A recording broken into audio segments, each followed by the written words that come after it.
Podem sentar. Sejam bem-vindos, pessoal, ao nosso culto de quinta-feira, quinta sobrenatural. É um prazer estar aqui falando com vocês. Tá muito difícil falar. Jesus é bom, gente. E nós encerramos, eu tô desde domingo, acho que até a Duda que me perguntou qual era a vibe que eu ia trazer e tal na palavra. E eu tô desde domingo falando pra ela, acho que eu vou seguir na vibe do tudo novo. A gente tá falando sobre isso. Isso é o que a gente tá vivendo. E fiquei a semana inteira muito corrida mesmo. E o Senhor disse pra eu falar sobre tudo novo de novo.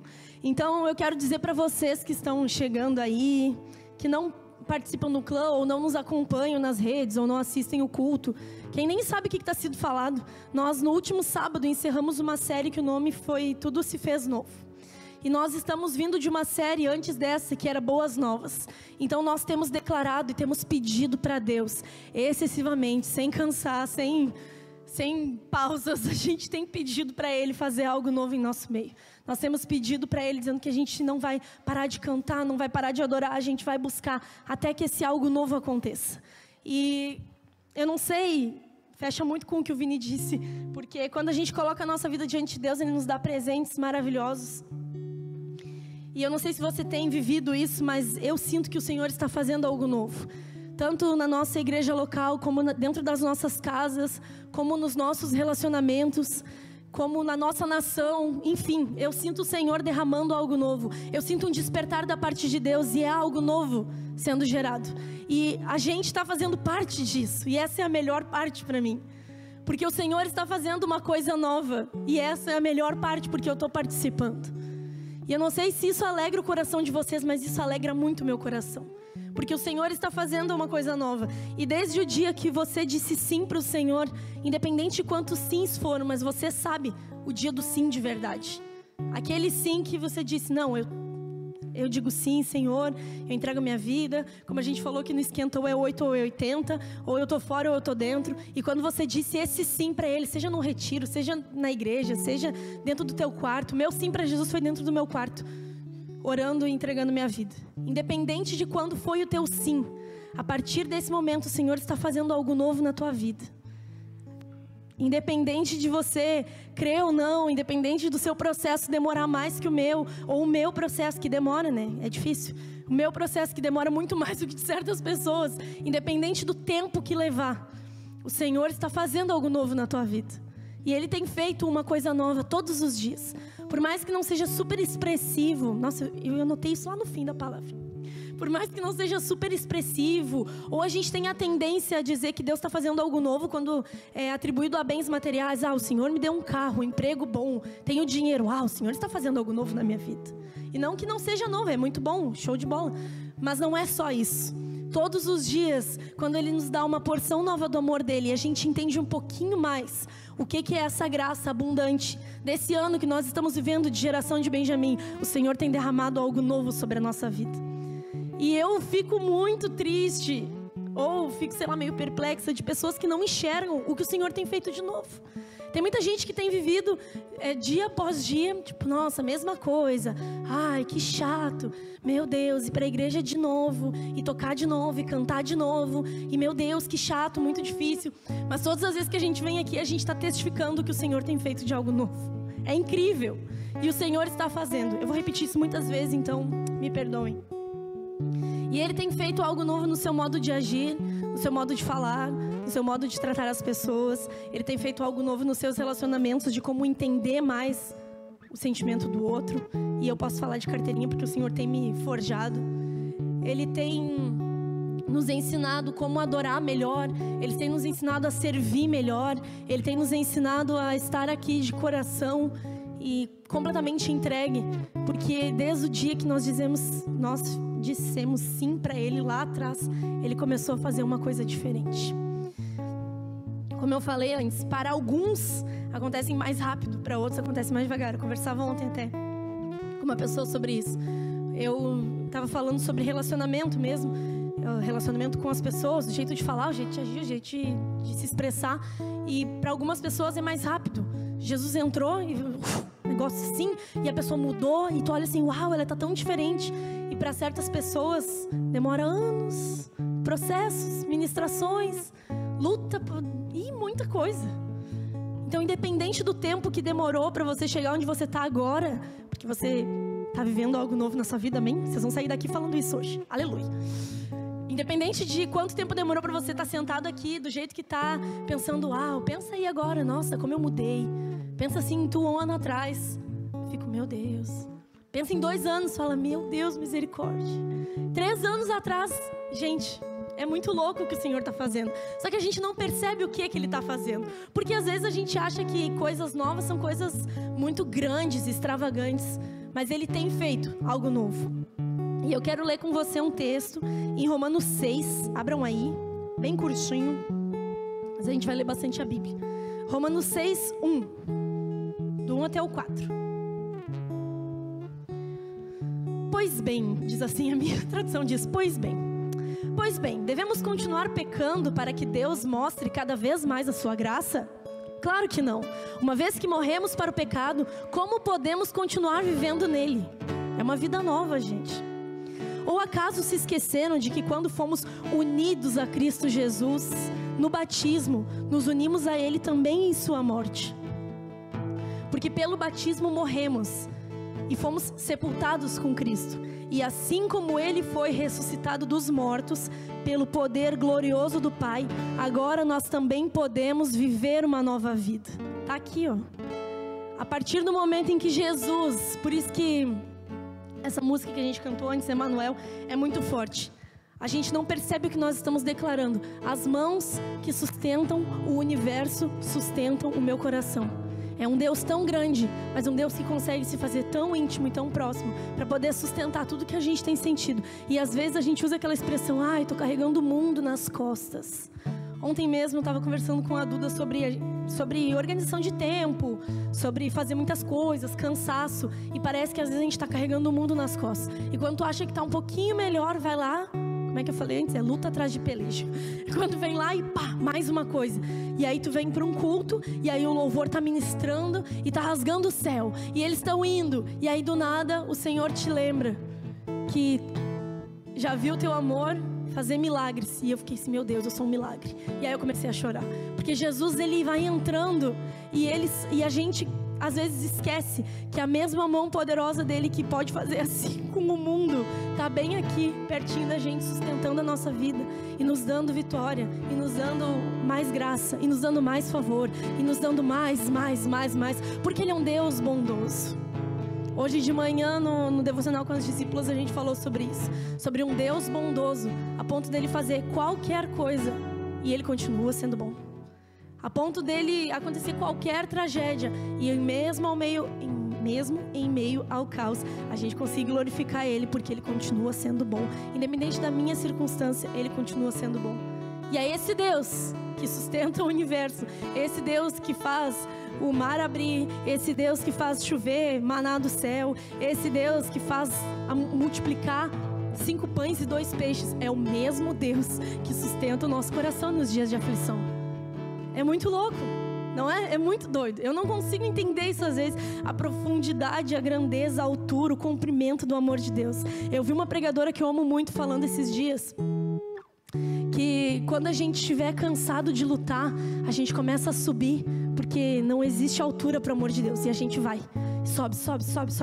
E aí tu fala, meu Deus, Senhor, eu tô cansado de subir, então desce, porque não existe profundidade também, então tu desce, e ainda assim vai ter amor. Ah, mas eu cansei de descer de novo, é só ladeira abaixo, então sobe, e tu sobe, e não consegue ainda encontrar o tamanho, a altura e a profundidade do amor dele, porque ele é bom, independente do que a gente pense, ele é bom.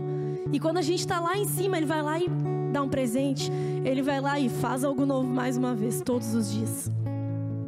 Enfim, existem tantas pessoas que deixam essa vida, morrem, pessoas que realmente, tu vê assim, pessoas do nada, ai, morreu, do nada. Tantas pessoas que vivem a vida sem saber que existe uma vida nova para elas. E tem gente que está lá perdidaça, lá fora, bem longe do que a gente está aqui sentado, lá longe. achando que não tem mais solução ou que não existe mais o que fazer, porque meu casamento tá um caos, porque a minha vida tá um caos, porque meu relacionamento é horrível, porque eu vou me matar, porque eu vou fazer. E quando a gente tá nessa situação, a gente realmente acha que não tem o que fazer, mesmo. E tem muita gente deixando de viver, mesmo, sem saber que existe uma nova vida, sem saber que existe um Deus que faz tudo novo todos os dias. 2 Coríntios 5,17 é o tema que a gente estava usando direto. Que Deus está fazendo coisas novas. Eis que as coisas velhas já passaram e eis que tudo se fez novo. É isso que a gente está vivendo. E eu queria convidar vocês, durante essa ministração, a entrar por histórias. Cadê a Letícia? Cadê a Letícia? Letícia, me avisa do tempo aí, porque não é o clã. É quinta. Obrigada, glória a Deus. Letícia é o nosso cronômetro oficial. E eu quero convidar você nesse dia, nessa noite, a passear por algumas histórias de pessoas que foram até o fim, achavam que não tinham mais nenhuma solução, e o Senhor foi lá e fez uma coisa nova. Então, para a galera do clã, me perdoem, mas eu já preguei algo muito parecido, mas o Senhor, eu orei, pedi para Deus, e o Senhor disse assim: vai no que tu tá vivendo, e eu fui. Então, primeira coisa que eu queria falar é que vocês abram em Lucas 5, que a gente vai falar sobre um homem. Aleluia! E eu quero que você se lembre, hoje eu fiz esse exercício. Qual foi o meu primeiro encontro, meu primeiro sim de verdade para Jesus? Porque na nossa caminhada de fé, não sei vocês, mas isso só acontece com o clã. Eu digo muito sims todos os dias, mas existem momentos específicos, sei lá, retiro ou um culto, com poder e tal, e a gente vai lá e diz sim. E muitos desses sims teve um que me marcou. E é engraçado que ontem a Gabi falou no grupo que foi num retiro desse que marcou a minha vida, e foi lá também que marcou a minha vida, e o da Duda também. E de mais algumas pessoas também. Tipo assim, foi naquele retiro, lá em Balneário Camboriú, 120, que a minha vida mudou. E eu disse muito sims e continuo dizendo muito sims pro Senhor todos os dias. Quando eu acordo, eu falo: sim, Jesus, tô contigo. Pô, vamos junto. Meu Deus, o caos, mas sim, Jesus, vamos junto. E eu quero que você traga a sua memória agora. Quando foi esse sim definitivo? Pode ter sido ontem, pode ter sido no culto passado, pode ter sido quando você era criança, pode ter sido quando você foi em um retiro que marcou a sua vida, ou quando você esteve em um culto que marcou muito a presença de Deus, foi lá e marcou a tua vida de uma maneira extraordinária. Você consegue lembrar, voltar assim no passado, fechar o olhinho, tipo, quando é que foi aquele dia que eu tive um encontro com o Senhor? E aí trazer de volta aquele sentimento do que tu sentiu.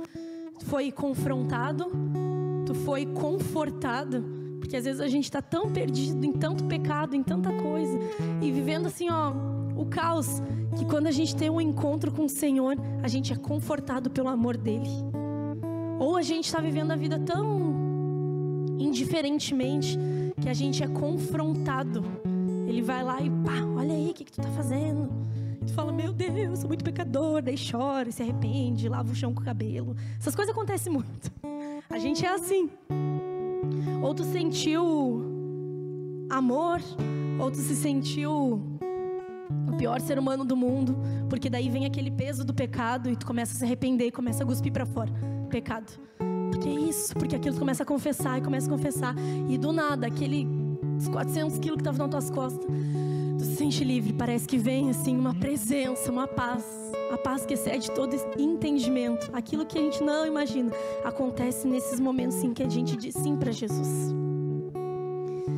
E não importa o que você sentiu. E eu achei isso muito interessante quando o Espírito Santo me mandou escrever. Eu falei: não, claro que importa. Ele: não importa. O que importa é que começou algo novo. Independente se você foi confrontado. Porque às vezes a gente tem a tendência de olhar para alguém que tem uma história de testemunho incrível e se comparar.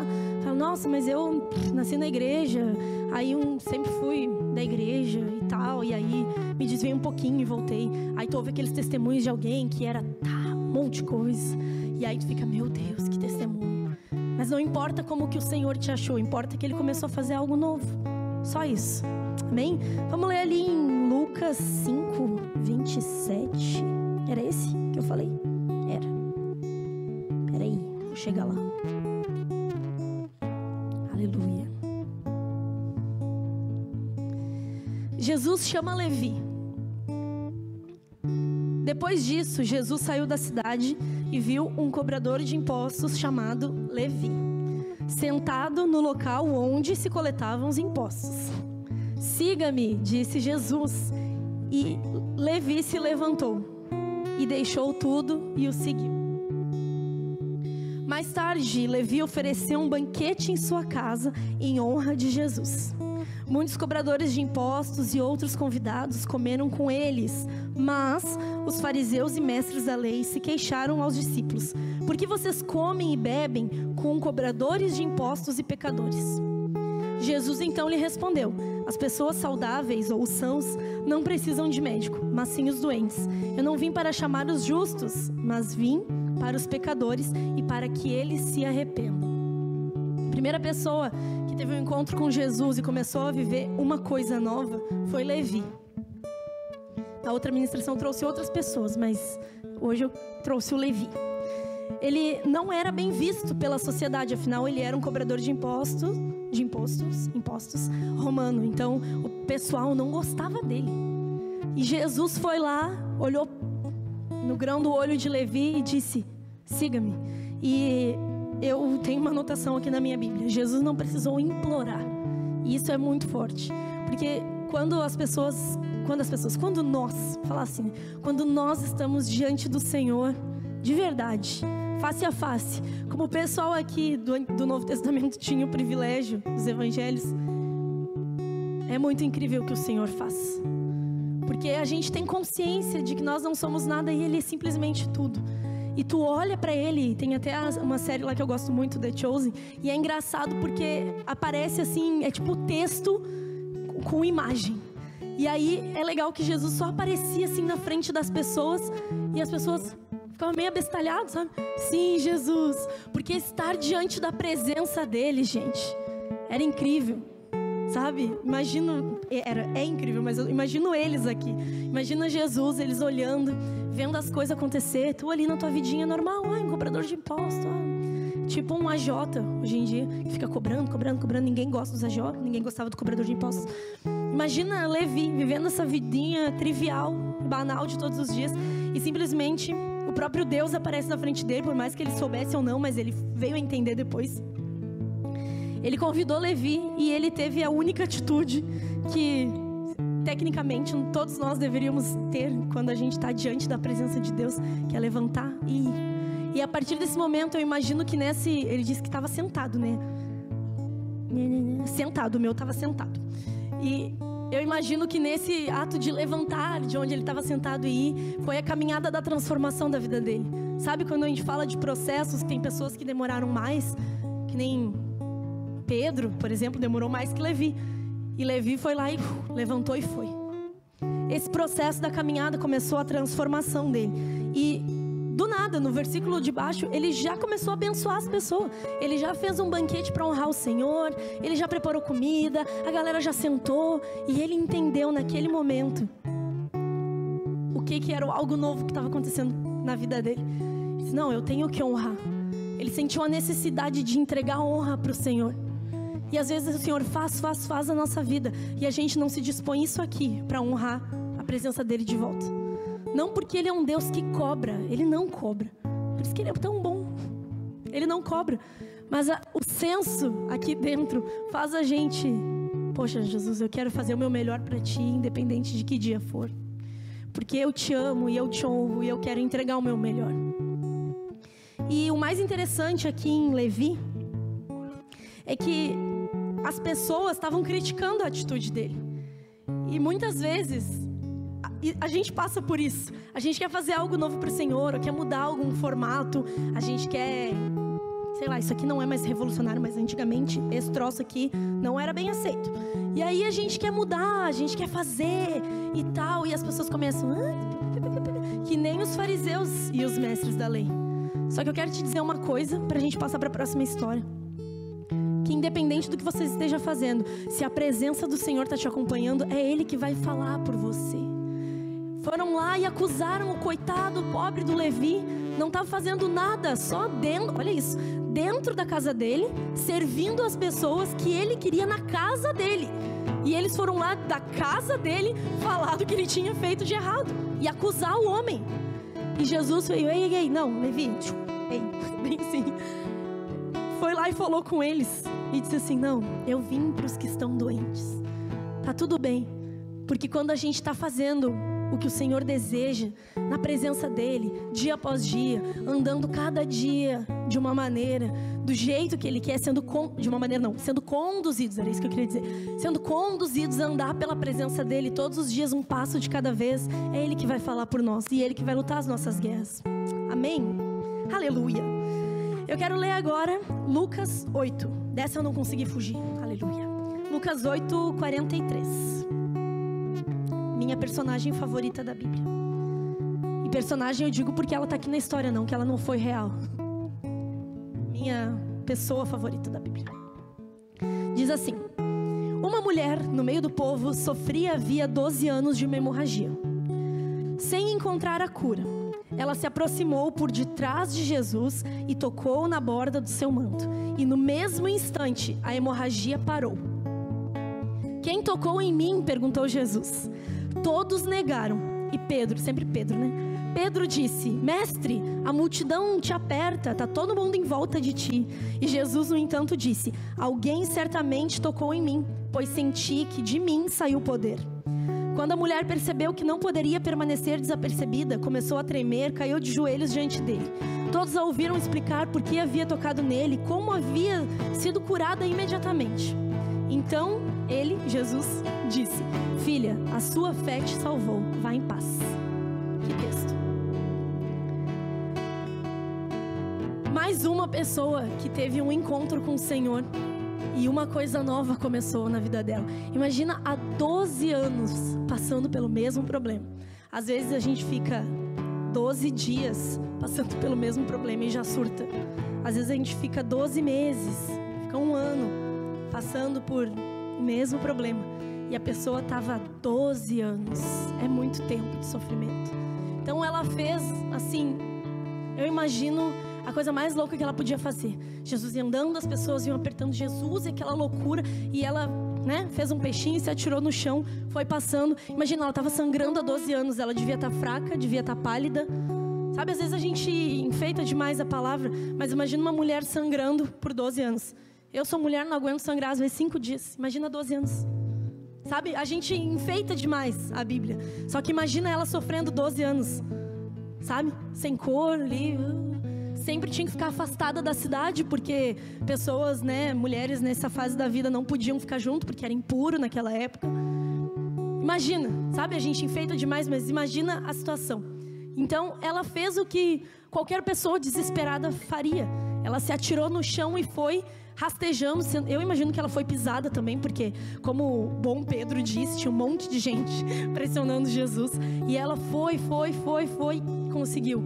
Porque ela não tinha nenhuma outra opção. Só que ela ainda tinha esperança. Sabe, ela ainda tinha lá dentro dela uma coisinha assim, que dizia: eu posso viver uma vida nova. E às vezes, muitas vezes é isso que nos falta também. Ter um fiozinho de esperança, uma faísquinha, sabe, um brilhinho lá atrás. De pensar: uau, as coisas podem ficar boas de novo. E ela foi lá e se atirou no chão. Foi lá, rastejou e tocou em Jesus. E aí Jesus, eu imagino, parou na hora. Tá ficando doido o negócio. Jesus parou na hora. E ele disse: ei, alguém me tocou. Sabe, eu imagino toda a multidão parando. Os discípulos tipo: como assim? Sabe? Mas ele sabia que alguém com fé tinha encostado nele. E eu tenho certeza que Jesus reconhece até hoje pessoas que chegam com muita fé na presença dele. Mas está escrito na palavra, eu não tenho a menor dúvida, que quando você se coloca à disposição, vai num retiro, vai num culto, vai numa restauração da alma, faz qualquer coisa e tu pisa aqui e tu tá com esperança, Jesus sabe que tu vai tocar ele de uma maneira especial. E essa mulher, ela, nesse fiozinho de esperança, ela não recebeu só a cura de uma doença, que pra mim já estaria de bom tamanho, se eu fosse ela. Tipo, uau, parou de sangrar, glória a Deus. Ela queria ir embora, né? Queria vazar, tipo, recebi a cura, então é isso, amém, glória a Deus, sabe? Tipo assim, consegui o que eu queria. Tanto que quando Jesus vai falar com ela, a Bíblia diz, ela não sabia o que fazer e tal, começou a tremer de medo. Tipo assim, ela estava apavorada, ela não queria ter contato com Jesus. Olha que loucura. Porque se eu fosse ela também, se estivesse sofrendo há tanto tempo, eu também ia querer pegar o meu negócio e sair correndo. E ela não só foi curada, né? O rolê aqui que estava acontecendo com ela, a doença, como também ela foi curada na identidade dela. Ela foi lá e recebeu um nome. O Senhor foi lá e chamou ela de filha. E ao mesmo tempo que ela recebeu um nome, ela recebeu uma paternidade. Ela sabia que ela não estava mais sozinha nesse mundo de meu Deus. Imagina, gente. Sabe, eu leio muito essa passagem. Muito, muito, muito. Eu leio ela várias vezes. Porque eu preciso me lembrar que às vezes eu sou que nem essa mulher. Eu quero só tirar uma casquinha de Jesus e sair fora. Ao invés de ficar ali e receber o que Ele tem para me dar. Porque como a gente já falou 400 vezes, Ele está fazendo uma coisa nova. E Ele é um Deus bom. E Ele vai dar mais do que a gente pediu ou do que a gente imaginou. E ela recebeu isso. E depois de um encontro com Jesus, essa mulher, a mulher do fluxo de sangue, que eu falei no clã, mas eu vou me expor aqui, ela tem um nome para mim também. Assim como o Senhor vai lá e chama ela de filha, ela tem um outro nome na minha cabeça. Mas isso não vem ao caso. A partir desse momento que tu é encontrado pelo Senhor, tu não é mais um cara, uma menina, um homem, um jovem. Tu é tu. Eu sou a Bruna, porque eu sou filha e eu sou amado. Tu é fulano, sabe? Quando tu tem um encontro com Jesus, tu tem a convicção de quem tu é de verdade. E eu vejo muitas pessoas, e eu inclusive fui uma delas por muitos anos, patinando na sua identidade, porque não tiveram esse encontro de verdade com Jesus para olhar para Ele e sentir, uau, eu sou a Bruna, e eu sou amada, e eu sou filha. Que foi exatamente o que Jesus fez com essa mulher. Então, quando a gente tem esse encontro, a gente não é mais alguém, a gente é alguém especial para o Senhor. Somos filhos amados dEle. E eu quero te convidar essa noite, se permitir, a ter um encontro de verdade. Se você ainda não consegue se reconhecer como filha, ou como filho, fala sempre no feminino, mania. Se você não consegue se reconhecer como filho de Deus de verdade, essa é uma oportunidade que existem muitas pessoas, como eu falei antes, que não têm a sua vida inteira. Tem gente aí com 60 anos, 70, 80, vovozinhos lá, bem vovozinho, que ainda não sabe o que é, não sabe quem é. E o mundo está um caos, as pessoas estão um caos, está todo mundo se apontando, porque ninguém sabe quem é. Um dia acorda de um jeito, o outro dia acorda do outro. E eu não estou criticando, mas é o que dá para ver. Tu olha assim e fala, putz, é bem assim mesmo. E a gente tem aqui o privilégio e a oportunidade de botar o pé aqui dentro desse lugar e ouvir do Senhor, tu é filho, sabe? E às vezes a gente não aproveita esse privilégio. A última pessoa que eu quero falar está em Atos 9, que é o apóstolo Paulo. A gente tem isso às vezes, né? Pelo menos eu tenho, pode ser que eu seja meio maluquinha, mas eu pensava assim, lá na Bíblia era mais fácil para eles porque Jesus caminhava com eles. Era mais fácil seguir porque Jesus estava ali, materializado na frente deles, de frente assim, estava ali, Jesus estava ali com eles. E eu tinha, né? Não faço mais isso, mas eu tinha a tendência de dizer, era mais fácil. Até que um dia eu ouvi alguém dizendo, não lembro quem, que a gente tem que ler a Bíblia com expectativa, porque eles não sabiam o que ia acontecer depois. A gente já sabe, a gente sabe que o mar ia abrir, mas e eles lá? Toda aquela multidão de gente, um doido, Moisés, maluco, disse, vamos? Aí eles olharam aquele mar e aí, sabe? Mas a gente fala, não, que história linda, o Jesus abriu, mas Deus abriu o mar, mas eles não sabiam. Então, a gente às vezes tem essa tendência, bem pequenininho, de pensar assim, era mais fácil para eles porque Jesus estava ali. E o apóstolo Paulo, que Jesus não estava mais.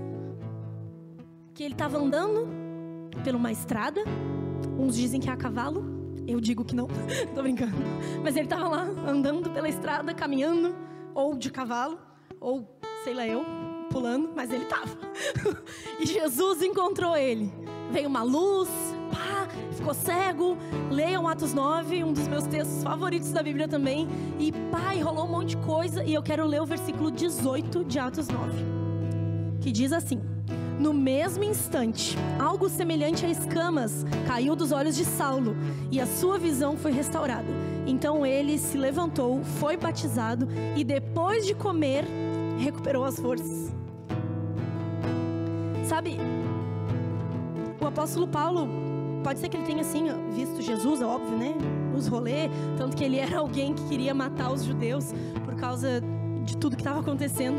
Mas Jesus não foi até ele, que nem ele foi a Levi, em tantos outros discípulos, como ele fez com aquela mulher, e tocou nele e disse assim: oi Saulo, me segue. Até porque eu acho que ele não ia ir.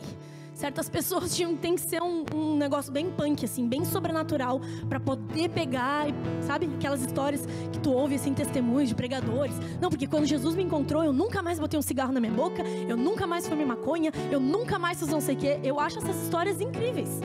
Pra mim, como eu disse, pra mim não foi assim. Foi um processo bem devagar, dia após dia, para deixar de fazer as coisas que eu fazia na minha velha vida. Então o apóstolo Paulo foi lá, viu uma luz e tal, foi uma loucura. E ele não precisou de mais um encontro.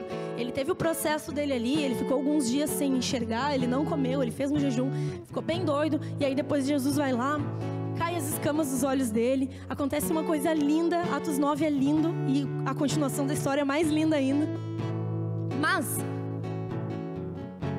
Mas ele não precisou de mais tempo para poder ter convicção e responsabilidade do propósito do chamado dele. Ele entendeu ali. E às vezes a gente está assim, de retiro em retiro, de culto em culto, de seminário em seminário.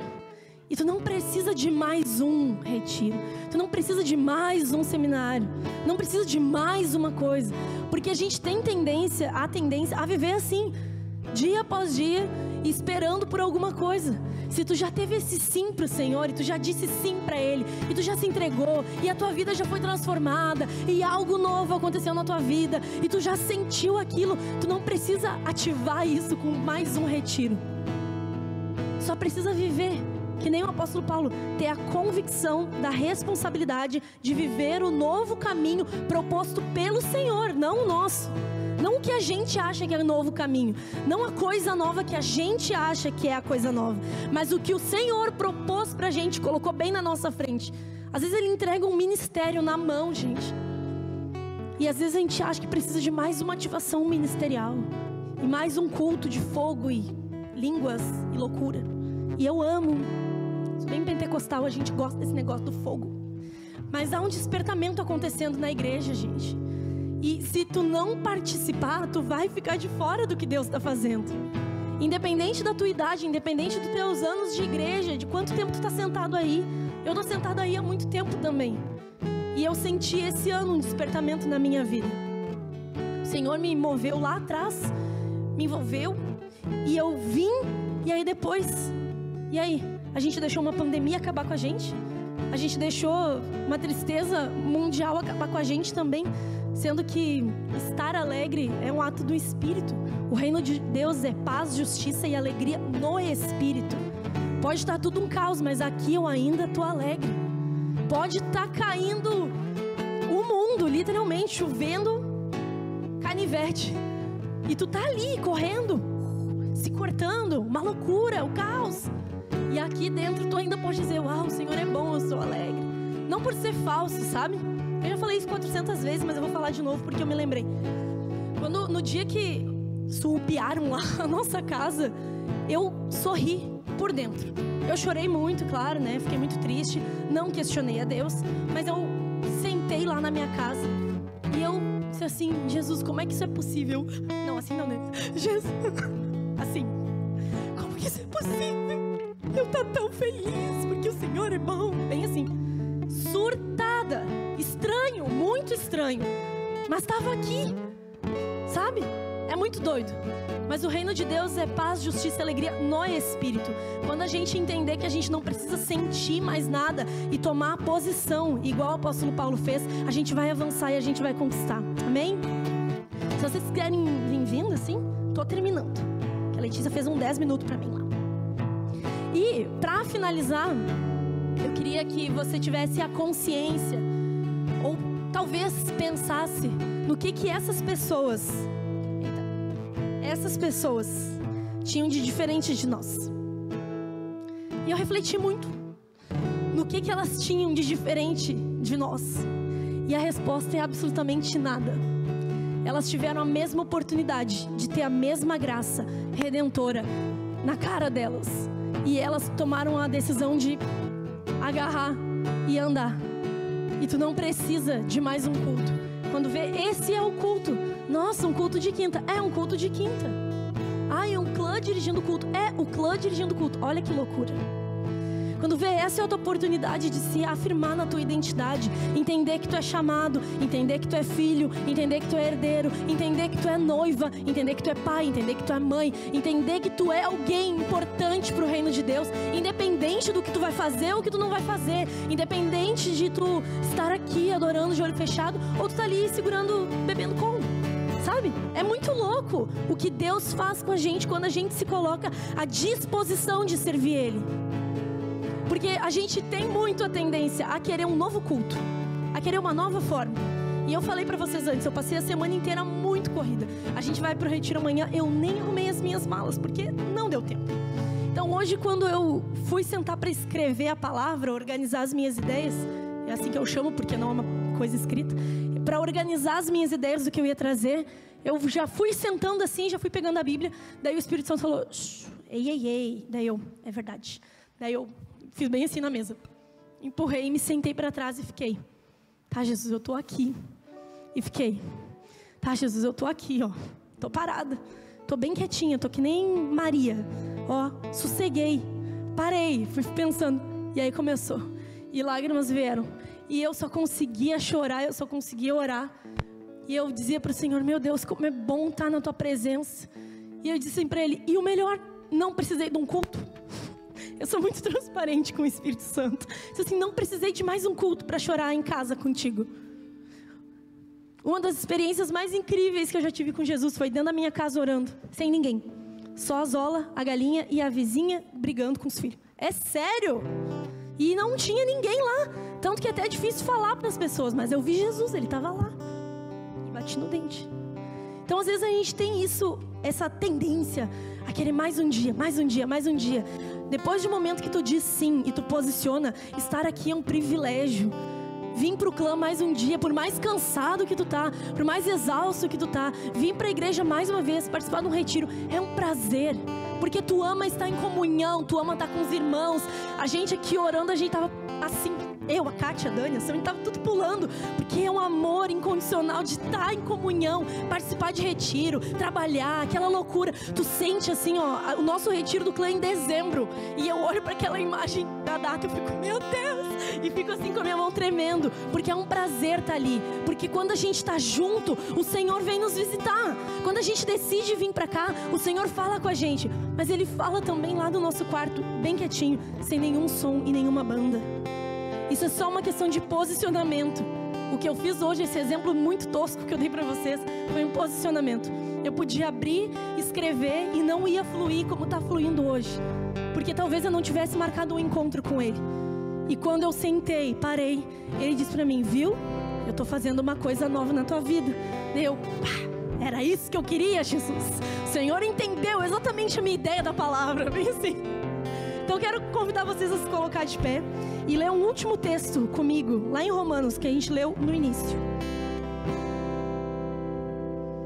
Romanos 6, do 6 ao 8. É bem o que a gente estava lendo. Sabemos que a nossa velha natureza, o passado, o que não existe mais. Sabemos que a nossa velha natureza humana foi crucificada com Cristo para que o pecado não tivesse mais poder sobre a nossa vida e dele deixássemos de ser escravos. Olha que forte. Pois quando morremos com Cristo, fomos libertos do poder do pecado. Então, uma vez que morremos com Cristo, cremos que também com Ele viveremos. Ele está fazendo uma coisa nova. Porque não existe mais nada que vai nos impedir de alcançar nada. Nada mesmo. isso precisa de uma coisa só: posicionamento. Então a gente vai cantar, a gente vai adorar, e se você quiser, você vai vir aqui pra gente orar junto. A gente fez isso no clã, eu falei assim, não é um apelo. A gente vai junto, bem pertinho, buscar a presença de Deus. Porque a gente entendeu, depois de tanto tempo, que o Senhor está fazendo uma coisa nova. E o meu convite para ti é que, se tu não sente que algo novo está acontecendo na tua vida, é a oportunidade de buscar, amém? Não espere até o culto do clã, não espere até o clã no sábado, galera jovem. Não espere até o culto de domingo, galera adulta, que nem a gente chama. Amém?